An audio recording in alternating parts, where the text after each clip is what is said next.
Assalamualaikum warahmatullahi wabarakatuh. Bismillah walhamdulillah. Wassalatu wassalamu ala rasulillah wa ala alihi wa sahbihi wa mawalah.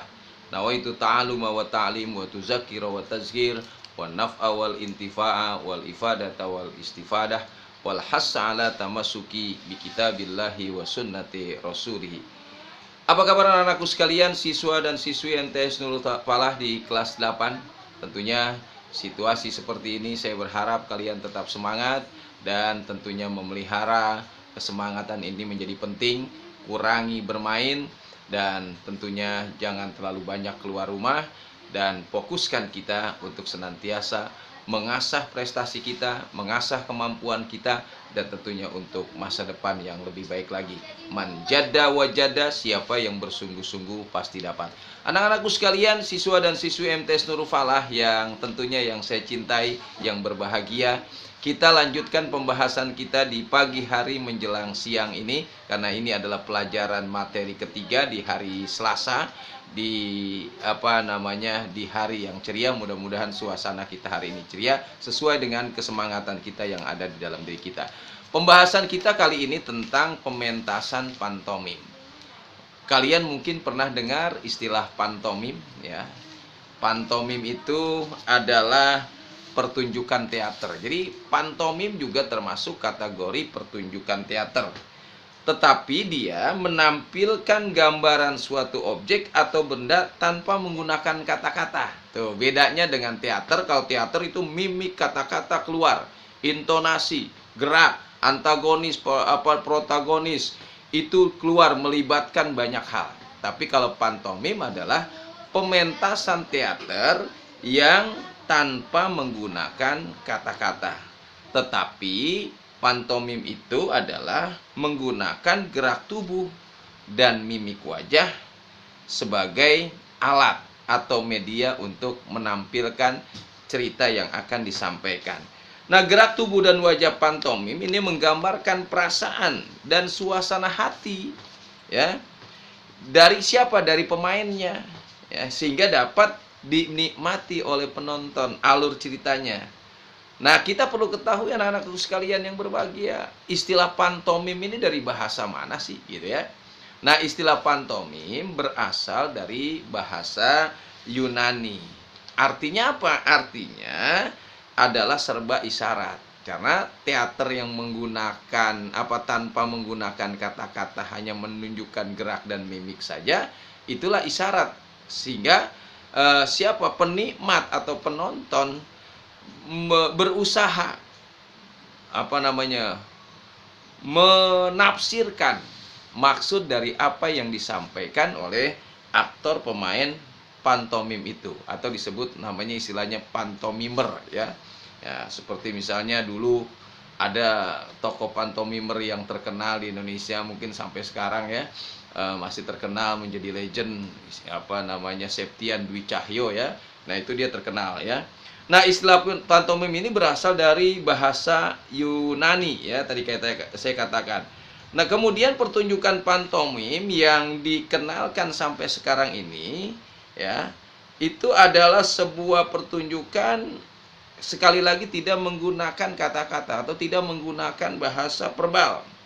Bahkan tidak sepenuhnya tanpa suara apa-apa. Untuk membuat pementasan pantomim baik diperlukan penyusunan alur cerita yang baik ya. Boleh ada kata-kata, misalnya kamu pernah lihat misalnya film Mr. Bean. Nah, Mr. Bean itu adalah campuran antara film dengan gerak pantomim. Gerakannya saja membuat orang ketawa. Nah, itulah kelebihan dari pantomim. Tetapi kalau pantomim biasanya ceritanya tidak panjang. Dia hanya bagian-bagian cerita yang ditampilkan dalam bentuk fragmen. Kemudian bagaimana menyusun naskah dalam pantomim? Naskah pantomim ini adalah bentuk penyajian dalam bentuk tulisan yang disusun sedemikian rupa, tentunya berdasarkan alur cerita. Menulis kreatif naskah pantomim itu harus menuangkan ide dan gagasan yang ada dalam pikiran dalam sebuah tulisan yang objeknya nanti akan bisa dinikmati. Misalnya saya sering menyampaikan kita akan membuat cerita tentang tukang bakso, gitu kan. Maka dibuatlah satu alur cerita gerakan tukang bakso ketika mendorong. Nah, ketika mendorong itu ada gerakan-gerakan yang menggunakan isyarat, atau misalnya nanti abang tukang bakso sedang mendorong kepleset apa misalnya kulit pisang ya, kemudian dia terjatuh, kemudian dia menjadi bingung. Nah, itu bisa menjadi sebuah cerita menarik. Atau misalnya kita buat satu cerita teman yang sedang bersama-sama belajar, kemudian ditekankan di mana tingkat-tingkat dramatisasinya, ada unsur-unsur kelucuan di situ ya. Kita bisa bangun dari alur cerita itu. Yang penting langkah pertama dalam menyusun naskah, kita harus tentukan temanya, judulnya apa gitu ya. Nah, judulnya apa kita tentukan ya. Rumusan cerita itulah, dari tema itu kita akan menyusun cerita. Makanya tema itu menjadi rumusan inti. Kemudian menentukan jenis naskah pantomim. Ini jenis-jenis naskah pantomim kita bahas. Kita akan tahu jenis-jenisnya seperti sama dengan teater. Nah, satu alur ceritanya juga hampir mirip dengan dengan pantomim. Kita bisa menyusun naskah pantomim dalam bentuk tragedi, atau kita bisa menyusun naskah pantomim dalam bentuk komedi. Kemudian yang ketiga kita gabungkan, yaitu kita membentuk naskah pantomim tragedi komedi. Ada satu cerita yang tragis tapi ada komedinya gitu ya. Nah, itu bentuk-bentuk naskah yang kalau kita mau membuat naskah pantomim. Nah, naskah pantomim ini berdasarkan klasifikasi atau pembagian-pembagian cerita. Naskah pantomim bisa menceritakan tentang satu kejadian ya, bercerita tentang sebuah hal, satu perkara. Kemudian bisa juga menceritakan satu peristiwa ya, atau yang ketiga juga menceritakan satu pantomim yang disebut namanya grand opening istilahnya.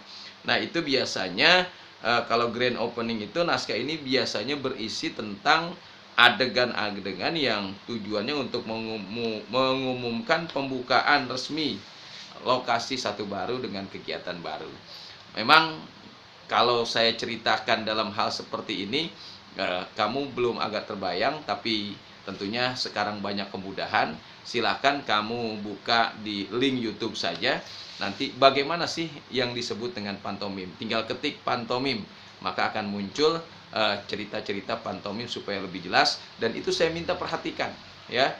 Apa misalnya pakaian yang dipakai, kemudian aksesorisnya apa. Biasanya dia pakaiannya itu selalu berpakaian hitam ya. Mukanya biasanya dirias dengan wajah yang putih atau pakaiannya merah. Kenapa harus hitam dan merah? Ini hitam dan putih dan warna lain ini untuk mempertegas gerakan. Karena memang pantomim itu adalah satu fragmen atau teater tanpa verbal, tanpa kata-kata, yang menunjukkan gerakan-gerakan isyarat. Kemudian tentunya dalam hal pelaku peristiwa perwatakan, kalau pantomim umumnya dimainkan oleh seorang, tapi bisa dimainkan oleh beberapa orang. Kita bisa memerankan protagonis seperti dalam fragmen ya. Protagonis itu adalah tokoh yang mendukung cerita, atau memainkan peran antagonis, yaitu tokoh penentang cerita, biasanya berkarakter galak dan sadis. Atau tirtagonis ya, yaitu tokoh pembantu, baik tokoh pembawa cerita maupun penentang cerita.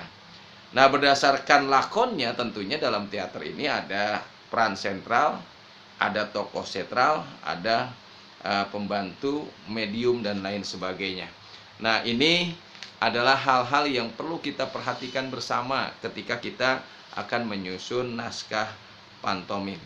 Kemudian berdasarkan psikisnya, atau dalam istilah kerennya psikologinya, fisiologinya, sosiologinya, maka perwatakan dalam permainan pantomim ini pertama bisa dilihat dari keadaan fisik.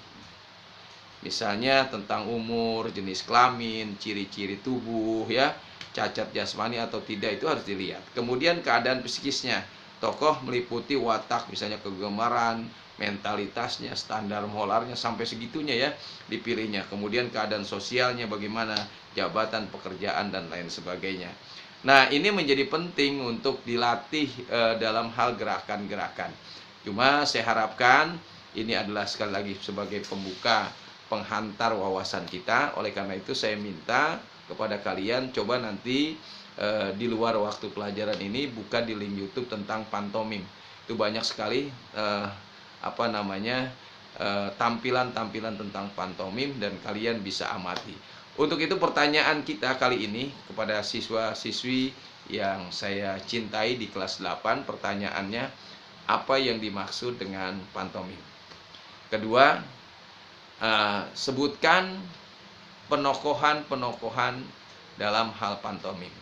Yang ketiga, sebutkan dan jelaskan cerita-cerita apa saja yang bisa ditampilkan dalam pantomim. 3 soal ini mudah-mudahan bisa dijawab kalau kamu mengikuti materi yang saya sampaikan, karena ini adalah materi yang saya sampaikan pada kesempatan ini. Tentunya saya ingatkan kepada kalian semua, tetap semangat, ceria, dan tentunya bersama MTS Nurul Falah selalu kita bisa. Assalamualaikum warahmatullahi wabarakatuh.